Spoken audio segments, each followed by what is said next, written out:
واقعہ کربلا ایک ایسی دکھ بھری داستان ہے جو کئی صدیوں سے اہل اسلام کی آنکھیں نم کیے ہوئے ہے۔ تاریخ واقعہ کربلا بیان کرتے ہوئے زار و قطار رو پڑتی ہے۔ امام علی مقام امام حسین ابن علی نے میدان کربلا میں 72 سر اللہ رب العزت کے حضور پیش کیے اور اسلام کی سربلندی کی خاطر دشمنان اسلام کے سامنے ڈٹ گئے اور یزید کے ہاتھ پر بیعت کرنے سے انکار کر دیا۔ ناظرین، میدان کربلا میں یزید کی فوج نے رسول اللہ صلی اللہ علیہ وسلم کے خاندان پر ظلم کے پہاڑ توڑے اور ان کی آل کو شہید کیا۔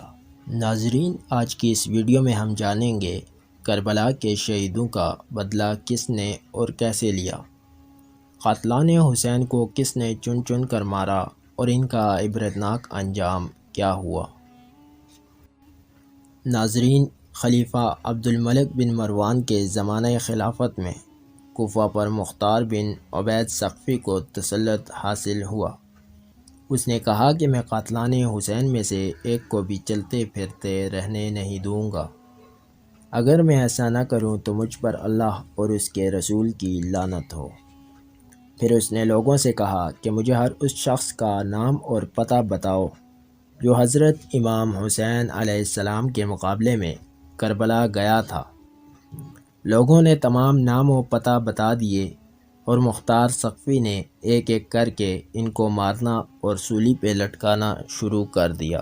ایک دن مختار ثقفی نے کہا کہ کل میں ایسے شخص کو قتل کروں گا کہ میرے اس عمل سے تمام ملائکہ اور مومنین خوش ہوں گے۔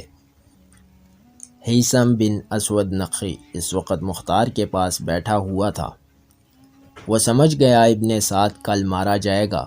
گھر آ کر اس نے اپنے بیٹے کو ابن سعد کے پاس بھیج کر اطلاع کر دی کہ تم اپنی حفاظت کا انتظام کرو، مختار ثقفی کل تمہیں قتل کرنا چاہتا ہے۔ مختار ثقفی اپنی خلافت کے ابتدائی زمانہ میں ابن سعد سے نہایت اخلاق کے ساتھ پیش آتا تھا، اس لیے اس نے کہا کہ مختار ہمیں نہیں قتل کرے گا۔ دوسرے دن مختار ثقفی نے ابن سعد کو بلانے کے لیے آدمی بھیجا۔ اس نے اپنے بیٹے حفص کو بھیج دیا۔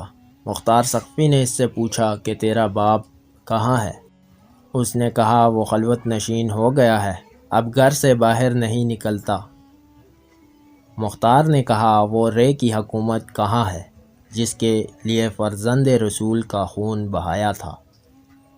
اب کیوں اس سے دستبردار ہو کر بیٹھا ہوا ہے؟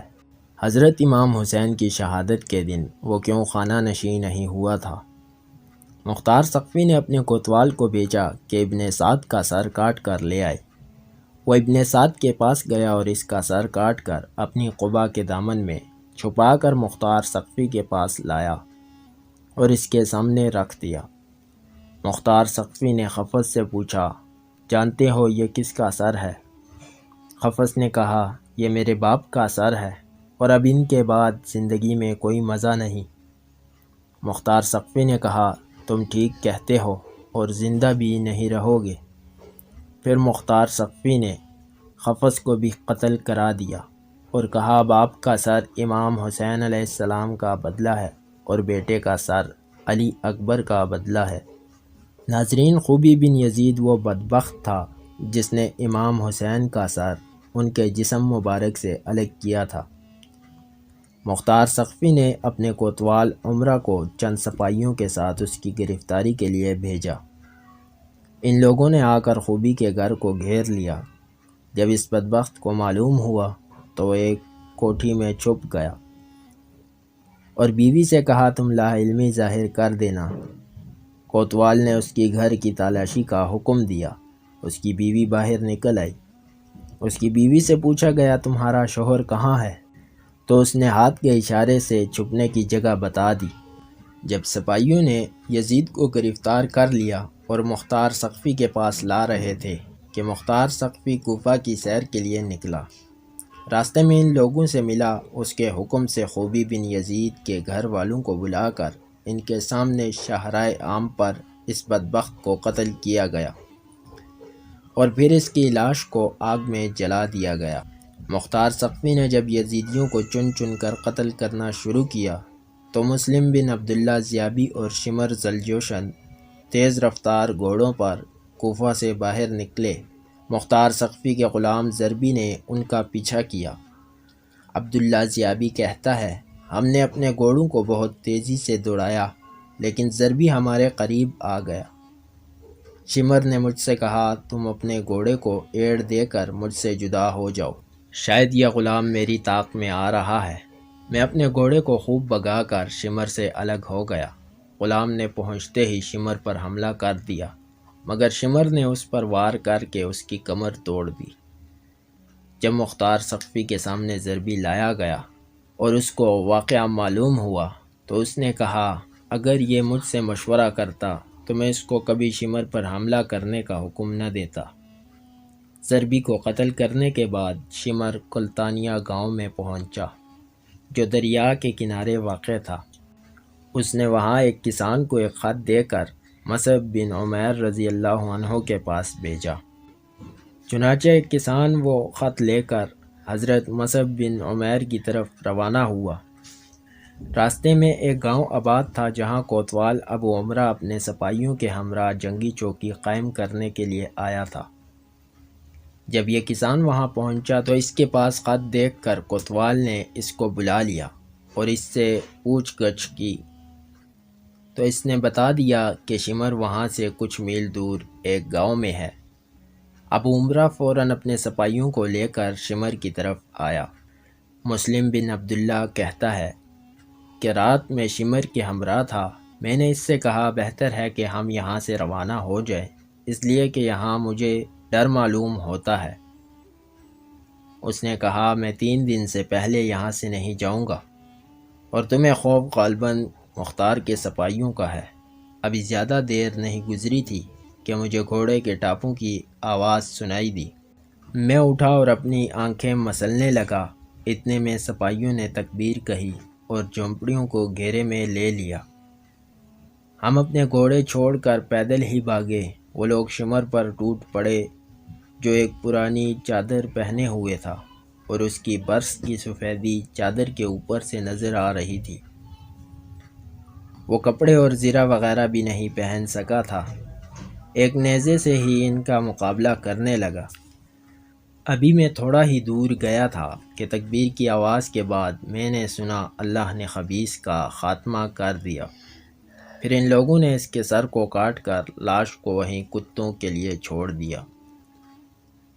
ناظرین، عبداللہ بن دیاس جس نے محمد بن عمار بن یاسر کو قتل کیا تھا، اس نے امام حسین کے قاتلان میں سے مختار سقفی کو چند آدمیوں کے نام بتائے، جس میں عبداللہ بن اسید، مالک بن نوسیر بدی اور حمل بن مالک شامل تھے۔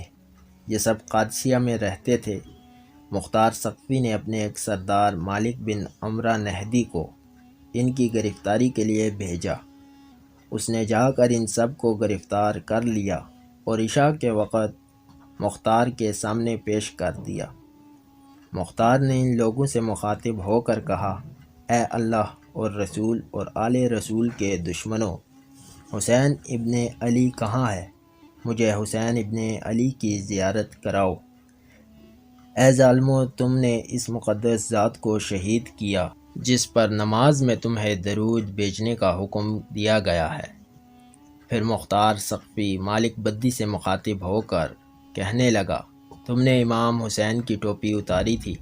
عبداللہ بن کامل نے کہا، جی ہاں، یہی وہ شخص ہے جس نے ان کی ٹوپی اتاری تھی۔ مختار سقفی نے حکم دیا، دونوں پاؤں ہاتھ کاٹ کر اس کو چھوڑ دیا جائے تاکہ اسی طرح تڑپ تڑپ کر یہ مر جائے۔ اس کے بعد اس کے باقی دونوں ساتھیوں کو بھی قتل کر دیا گیا۔ حکیم بن طفیل طائی وہ شخص تھا جس نے کربلا میں حضرت عباس علمدار کے لباس پر قبضہ کر لیا تھا اور امام حسین علیہ السلام کو تیر بھی مارا تھا۔ مختار سقفی نے عبداللہ ابن کامل کو بھیج کر قتل کروا دیا۔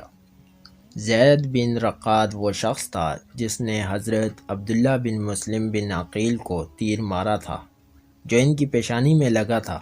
انہوں نے پیشانی کو بچانے کے لیے اس پر اپنا ہاتھ رکھ لیا، مگر تیر ایسا لگا کہ ہاتھ بھی پیشانی کے ساتھ پیوست ہو گیا، اور جب کوشش کے باوجود ان کا ہاتھ پیشانی سے جدا نہ ہوا تو انہوں نے بارگاہ الہی میں دعا کی کہ اے اللہ، جیسے ہمارے دشمنوں نے ہمیں ذلیل کیا تو بھی ان کو اسی طرح ذلیل کر، اور جس طرح انہوں نے ہمیں قتل کیا تو بھی ان کو قتل کر۔ پھر زید بن رقاد نے ان کے پیٹ میں ایک تیر مارا جس سے وہ شہید ہو گئے۔ مختار ثقفی نے اس کی گرفتاری کے لیے عبداللہ ابن کامل کو بھیجا۔ ابن کامل نے زید بن رقاد کو پہلے تلواروں کے وار سے زخمی کیا اور پھر اسے زندہ جلا دیا۔ ناظرین، عبداللہ ابن زیاد وہ شخص تھا جو یزید کی طرف سے کوفہ کا وزیر مقرر کیا گیا تھا۔ اسی بدبخت کے حکم پر اہل بیت کو اور امام حسین علیہ السلام کو تمام تر تکلیفیں اور ایذائی پہنچائی گئیں۔ یہی ابن زیاد موصل میں 30,000 کے لشکر کے ساتھ اترا۔ مختار ثقفی نے ابراہیم بن مالک اشتر کو اس کے مقابلے کے لیے ایک لشکر دے کر بھیجا۔ موصل سے کچھ میل کے فاصلہ پر دریائے فرات کے کنارے دونوں لشکروں میں مقابلہ ہوا اور شام تک جنگ ہوئی اور ابن زیاد کو شکست ہوئی۔ ابن زیاد کے سپاہی میدان چھوڑ کر بھاگ کھڑے ہوئے۔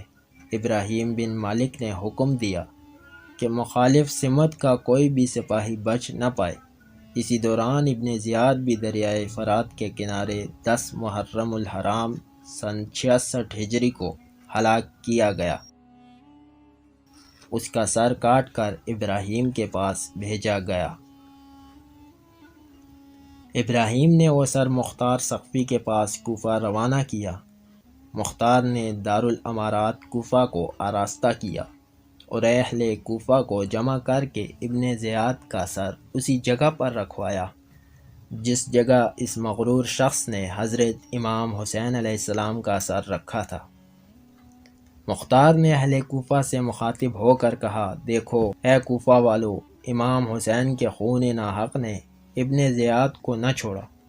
آج اس نامراد کا سر یہاں ذلت اور رسوائی سے رکھا ہوا ہے۔ 6 سال ہوئے ہیں، وہی تاریخ ہے، وہی جگہ ہے۔ اللہ نے اس فرعون کو ایسی ذلت اور رسوائی کے ساتھ ہلاک کیا۔ اسی کوفہ اور اسی دارالامارات میں اس بے دین کے قتل اور ہلاکت پر جشن منایا جا رہا ہے۔ قاتلان امام حسین پر طرح طرح کے عذاب نازل ہوئے۔ جو لوگ حضرت امام حسین کے مقابلہ میں کربلا گئے تھے اور ان کے قتل میں شریک ہوئے تھے، ان میں سے تقریباً 6,000 کوفی مختار ثقفی کے ہاتھوں قتل ہوئے اور دوسرے لوگ طرح طرح کے عذابوں میں مبتلا ہوئے۔ علماء کرام فرماتے ہیں کہ ان میں سے کوئی نہیں بچا جس نے آخرت کے عذاب سے پہلے اس دنیا میں سزا پائی ہو۔ اللہ تعالیٰ سے دعا ہے کہ اللہ تعالیٰ صحابہ کرام اور اہل بیت کی محبت ہمارے دلوں میں اتار دے۔ ناظرین، ویڈیو اچھی لگی ہو تو لائک کر دیں۔ مختار ثقفی کے بارے میں اپنی رائے کا اظہار کمنٹ میں ضرور فرمائیں۔